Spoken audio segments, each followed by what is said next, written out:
Gandhi once said, "Those who know how to think need no teachers."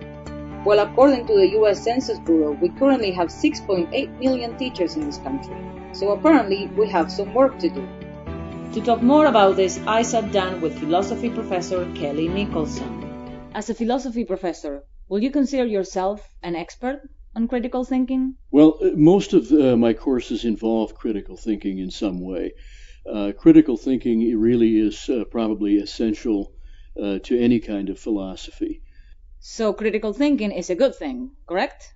Oh, I could hardly imagine that it would not be. I mean, I could hardly think it were a disadvantage. Then why does my fiancé get upset when I say critical things? Like you have hair growing out of your nose. Well, of course, there are different ways of using the word critical. Critical can mean criticizing someone in excess. How could I test students' critical thinking abilities? One of the ways, as I say, is going to be to see whether or not they can provide good and serious reasons for the things they say. For example, let's say that someone were entertaining the possibility of coming to RVCC to take courses. One question might be, is it within a feasible distance? Once that's decided yes or no, then maybe more involved questions might come into play, such as what exactly are the programs? Do they meet my needs as, say, a potential history major? And yet again, at another level, one might liken this to a kind of pyramid, questions that are more serious and call for a bit more analysis. How does the tuition look alongside of a comparable institution? And maybe at some level more abstract questions as one pursues it further. I decided to see just how critically today's students are thinking. Can I ask you a few questions? Sure. Do you go to school? I do. What do you study? Sports management. Why do you study that? Because I'm interested in the business of sport and how it works and functions in society as well. What if this is all a dream in somebody else's mind from the future, and nobody can walk and nobody can play sports, so there's no reason to have a sports management? Then I guess I'd be really unlucky. Do you have a car? Yeah, What kind of car is it? a white Toyota Camry. How did you choose it? It was my mom's, so she gave it to me. What if you didn't choose the car, but the car chose you? Ever think about that?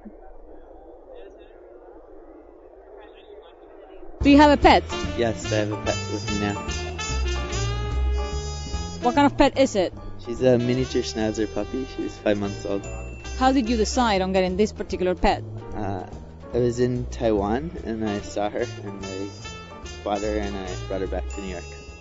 What if your pet wasn't a dog, but a whale? It'd be hard to keep in New York City. Do you go to school? Yeah. What do you study? Finance. Why did you choose finance? Finance because I want to be involved in the world of business. And what if this was all a dream on somebody else's mind from the future and schools don't exist and you already have all the knowledge you need to know? I think if you're in the system, it's hard to plug out of it. It's sort of like the Matrix, if you're in it, you don't realize it. But if you realize it, everyone else in the system thinks you're crazy. It's sort of like, what's that guy? Plato's allegory of the cave, right? If you're in the cave, You think the cave is real? You think the cave is real. But I think that's a lot of semantics. Like, you can talk about it being a dream or not, but the fact is if you're hungry, if you're cold in the dream and you think you're suffering, then you're suffering, So I think that's what matters.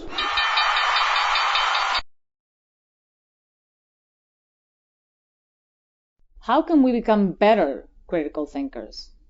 Well, I think that some measure of will is involved, that one has to make a decision to be more conscientious. To have first-rate thinking involves not just talent for reasoning, but willingness to examine oneself. It's why I say that philosophy is the beginning of intellectual adulthood, and that it makes a demand not only intellectually on the learner, but also makes a demand emotionally, that it takes some strength, actually some courage, to subject one's own ideas to the same kind of dispassionate and cold gaze that one might turn on someone else. Thank you, Professor, for your time. Those who know how to think need no teachers. Well, I thought I was a good critical thinker until I met Professor Nicholson. He taught me that to be a better, more critical thinker, we must challenge ourselves, ask ourselves tougher questions, and for every yes or no, ask why. Complex reasoning isn't that complex after all. We just have to make the decision to be more conscientious. This isn't one of those Borat things, is it? No.